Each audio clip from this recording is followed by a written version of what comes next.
Procès Fillon au tribunal, Pénélope Fillon sous un feu roulant des questions. Que faisait Pénélope Fillon? Pourquoi ces salaires? Où sont les preuves? Jugée à Paris pour des soupçons d'emploi fictif, la discrète épouse de l'ancien Premier ministre a essuyé jeudi un feu roulant de questions au cours d'une audience sous tension. Les thèmes des rapports pour lesquels elle était rémunérée dans les années 1980?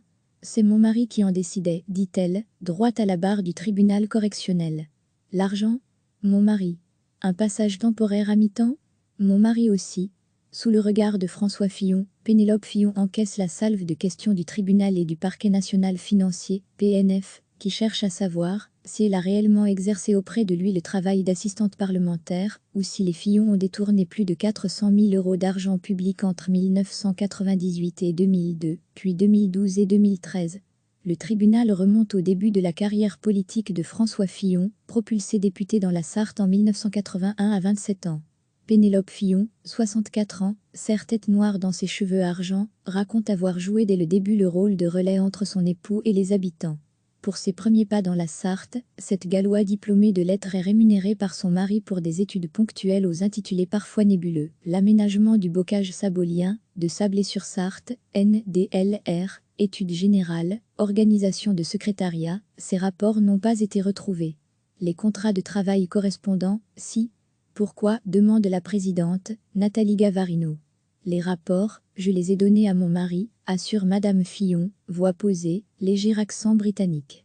Pourquoi ces fluctuations dans les rémunérations pour ces travaux, entre 4 700 et 30 000 francs? Mon mari a décidé du montant, en fonction du crédit collaborateur restant dans l'enveloppe, dit-elle, ce que l'enquête avait établi. Le rapport sur le secrétariat lui avait rapporté 30 000 francs. Pour organiser le secrétariat de votre mari, vous allez toucher 9 fois le SMIC, insiste Bruno Nataf, l'un des procureurs du PNF. Pénélope Fillon n'a rien à répondre, ne s'étant pas occupée du montant. En 1986, Madame Fillon signe son premier CDI de collaboratrice parlementaire. Il s'agit alors, assure-t-elle, de gérer le courrier arrivé au manoir de Bossé, d'y recevoir des habitants, de lui fournir de petites revues de presse, tout cela est prescrit. Mais le tribunal s'interroge, pourquoi Madame Fillon a-t-elle omis d'évoquer ses contrats lors de son premier interrogatoire devant la police? J'étais vraiment sous le choc, ça m'était sorti de la tête. Mais madame, rebondit la présidente, une première expérience professionnelle, de premier salaire, ça marque quand même. Une amnésie partagée par François Fillon, notent les procureurs. Ce dernier avait lui aussi affirmé que son épouse travaillait gratuitement avant 1998. En vertu de quoi a-t-elle touché des primes exceptionnelles en 2001 et 2002? Pénélope Fillon l'ignore. Qui de cet emploi de conseiller littéraire à la Revue des Deux Mondes, concomitant avec son dernier contrat d'assistante parlementaire, entre 2012 et 2013? Je me suis dit que je pourrais cumuler.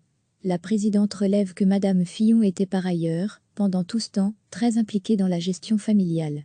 Les deux procureurs font le parallèle entre les naissances des enfants Fillon et les premiers contrats de leur mère, qui n'a jamais posé de congé maternité. On a l'impression qu'à mesure que les besoins financiers de votre famille augmentent, on trouve de nouvelles ressources par l'intermédiaire de ces contrats, ironise Aurélien Létocard. Le représentant de l'accusation pointe une coïncidence, la fin des emplois de Madame Fillon en 2013 au moment où voyait le jour la Haute Autorité pour la transparence de la vie publique, HATVP. François Fillon, député de Paris, avait décidé de se présenter à la présidentielle et une assistante maintenant le lien avec la Sarthe n'avait plus lieu d'être, affirme Madame Fillon. Devant la présence à la barre de celle qui a toujours fui les projecteurs, nous compatissons, nous avons mal pour vous, lui ont assuré les procureurs. Je suis en empathie totale avec votre cliente, maître, a lancé Bruno Nataf à son avocat, peut-être plus que vous.